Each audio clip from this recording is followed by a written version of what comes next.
Start ಅಂತ ಹೇಳ್ರಿ sir. ಆತ್ಮೀಯ ಮಾಧ್ಯಮ ಸ್ನೇಹಿತರೆ, ತಮ್ಮೆಲ್ಲರಿಗೂ ಸ್ವಾಗತ ಬಯಸ್ತಾ ಇದ್ದೀನಿ.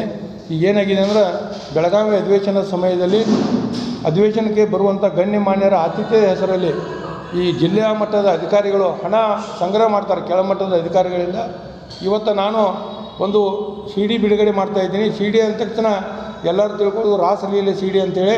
ಆದರೆ ನಾನು ಹೇಳ್ತಾ ಇದ್ದೀನಿ, ಇದು ರಾಸಲೀಲೆ CD ಅಲ್ಲ, ಇದು ಅದಕ್ಕಿಂತ ದೊಡ್ಡದಂತೇಳಿ ನನ್ನ ಭಾವನೆ.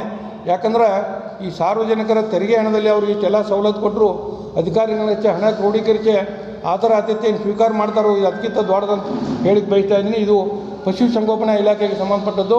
ಪಶುಸಂಗೋಪನಾ ಇಲಾಖೆಯ ಜಂಟಿ ನಿರ್ದೇಶಕರಾದಂಥ ಡಾಕ್ಟರ್ ಪರಮೇಶ್ವರ್ ನಾಯ್ಕರವರು ಮತ್ತು ಬೆಳಗಾವಿ ಉಪನಿರ್ದೇಶಕರು ಸೇರಿಕೊಂಡು ಗೂಗಲ್ ಮೀಟಿಂಗ್ ಮಾಡಿ ಅವರು ಹಣ ಕೇಳ್ತಿದ್ದಾರೆ.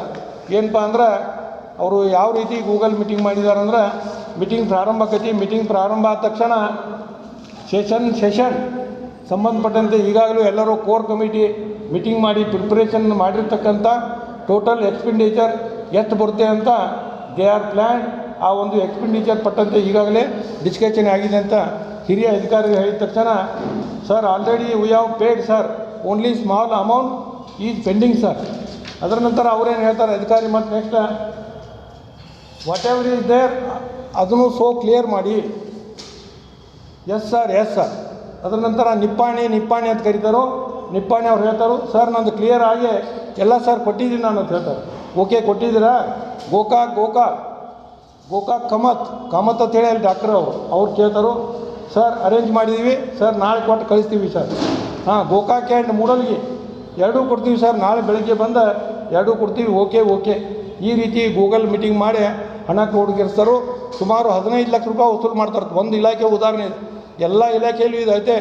15 ಲಕ್ಷ ಹಣ ವಸೂಲು ಮಾಡಿ 2 ಲಕ್ಷ ರೂಪಾಯಿ ಖರ್ಚು ಮಾಡಿ ಸುಮಾರು 13 ಲಕ್ಷಗಳನ್ನ ತಮ್ಮ ಕಿಸೆಗೆ ಹಾಕೋತಾರಂತೇಳಿ ದೊಡ್ಡ ದೂರು ಬಂದಿದೆ. ಅದಲ್ಲದೆ ತಮಗೆ ಗೊತ್ತಿರಲಿ, ಬೆಳಗಾವಿಯಲ್ಲಿ ಅಧಿವೇಶನ ನಡೆದಾಗ ಬ್ರ್ಯಾಂಡಿ ಅಂಗಡಿಗಳಲ್ಲಿ ಒಂದು ಕ್ವಾರ್ಟ್ರಿಗೆ 30 ರೂಪಾಯಿ ರೇಟ್ ಹೆಚ್ಚುತ್ತಾರೆ. ಯಾಕಂತ ಕೇಳಿದ್ರೆ, ಅಧಿವೇಶನ ನಡೆದಪ್ಪ ಅವ್ರಿಗೆಲ್ಲ ಗೋಳೆ ಮಾಡಿ ಕೊಡ್ಬೇಕಂತೇಳಿ ಬ್ರ್ಯಾಂಡಿ ಅಂಗಡಿ ಮಾಲಕರು ಹೇಳ್ತಾರೆ. ಬೇಕಾದ್ರೆ ಯಾರು ಶಾಸಕರಾದ ಹೋಗಿ ಕೇಳ್ಬೋದು, ಒಂದು ಸ್ವಲ್ಪ ಯಾರಿಗಾರೆ ಸಾದಾ ಅಲ್ಲಿ ಹೋಗಿ ಗೊತ್ತಾಕೈತಿ, ಅದನ್ನೆಲ್ಲ ತಿಳ್ಕೊಬೇಕು ಗಣ್ಯಮಾನ್ಯರು. ಇವತ್ತು ಏನಾಗಿದೆ ಅಂದ್ರೆ, ಇದು ಮಾಧ್ಯಮಗಳಲ್ಲಿ ಏನು ಸುದ್ದಿ, ಕಳೆದ ವಾರ ನಾನು ಜಿಲ್ಲಾಧಿಕಾರಿಗಳು ಮನವಿ ಕೊಟ್ಟ ನಂತರ ಎಕ್ಸೈಸ್ ಇಲಾಖೆ ಒಂದು ಆದೇಶ ಹೊರಡಿಸೈತಿ. ಏನಪ್ಪ ಅಂದ್ರೆ, ಬೆಳಗಾವಿ ವಿಂಟ್ರ್ ಸೆಷನ್ ಅಂದ್ರೆ ಚಳಿಗಾಲ ಅಧಿವೇಶನ ಮುಗಿಯುವವರೆಗೆ ಎಲ್ಲ ಬ್ರ್ಯಾಂಡಿ ಅಂಗಡಿನಲ್ಲಿ MRPಗಿಂತ ರೇಟ್ ಹೆಚ್ಚು ತೊಗೋಬಾರ್ದು ಅಂತೇಳಿ ಈಗಾಗಲೇ ಅಬಕಾರಿ ಇಲಾಖೆ ಒಂದು ಆದೇಶ ಹೊರಡಿಸಿ ಅದಕ್ಕೆ ಕೈ ತೊಗೊಂಡ್ಬಿಟ್ಟೈತೆ. ಅದಕ್ಕೊಂದು ಅಭಿನಂದನೆ ಹೇಳ್ತಾ ಇದ್ದೀನಿ. ಇದೇ ರೀತಿ ಎಲ್ಲ ಇಲಾಖೆಯಲ್ಲಿದೆ. ಇಲ್ಲಿ ಏನಾಗ್ತೈತೆ, ಅಧಿವೇಶನ ನಡೆದಾಗ ಈ ಕೊಟ್ಟಂಥ ಹಣವನ್ನು ವಸೂಲು ಮಾಡಲಿಕ್ಕೆ ಕಚೇರಿ ಅಧಿಕಾರಿಗಳು ಲಂಚದ ರೂಪದಲ್ಲಿ ಹಣವನ್ನು ಮರಳಿ ಪಡೆಯುವಂಥ ವ್ಯವಸ್ಥೆ ಇದೆ. ಆದ್ದರಿಂದ ನಾನು ನಿನ್ನಿನ ದಿವಸ ಮಾನ್ಯ ಸಭಾಧ್ಯಕ್ಷರಿಗೆ ಮತ್ತು ವಿಧಾನ ಪರಿಷತ್ತಿನ ಸಭಾಪತಿಗಳಿಗೆ ಹಾಗೂ ಸರ್ಕಾರದ ಮುಖ್ಯ ಕಾರ್ಯದರ್ಶಿಗಳಿಗೆ ಭೇಟಿಯಾಗಿ ಈ CD ಎಲ್ಲ ಅವ್ರಿಗೆಲ್ಲ ಕೊಟ್ಟು ಇವತ್ತು ಸಾಯಂಕಾಲ ಒಳಗೆ ಈ ಅಧಿಕಾರಿಗಳ ಮೇಲೆ ಕ್ರಮ ತಗೊಳ್ಳದಿದ್ದಲ್ಲಿ ನಾನು ನಾಳೆ ಸುವರ್ಣಸೌಧ ಮುಂದೆ ಧರಣಿಯನ್ನು ಕೊಂಡುತ್ತಂತ ಅವ್ರಿಗೆಲ್ಲ ಹೇಳಿ ಬಂದಿದ್ದೀನಿ. ಈಗಾಗಲೇ ಅವ್ರು ಏನು ಮಾಡ್ತಾರೋ ಕಾದು ನೋಡಬೇಕು.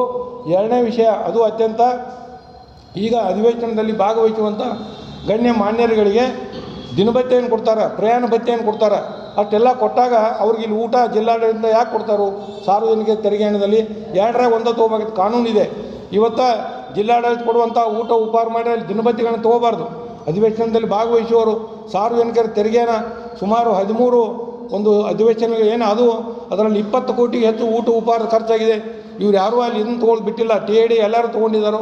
ಆದ್ದರಿಂದ ಸರ್ಕಾರದ ಕಾರ್ಯದರ್ಶಿಯವರಿಗೆ ನಾನು ಹೇಳಿದ್ದೀನಿ, ಅಮ್ಮವ್ರ ನೀವು ಇದಕ್ಕೆ ಏನಾದರೂ ಕಡಿವಾಣ ಹಾಕದೇ ಇದ್ದಲ್ಲಿ ನಾನು ಸರ್ಕಾರದ ಮೇಲೆ ಕೇಸ್ ಮಾಡ್ತೀನೋ. ಆದ್ದರಿಂದ ಇಲ್ಲಿ ಊಟರೇ ಕೊಡ್ರಿ ಒಂದು, ಇದರಲ್ಲಿ ದಿನಭತ್ಯೆ ಕೊಡೋದ್ರೆ ಬಂದ್ ಮಾಡಿರಿ ಒಂದು.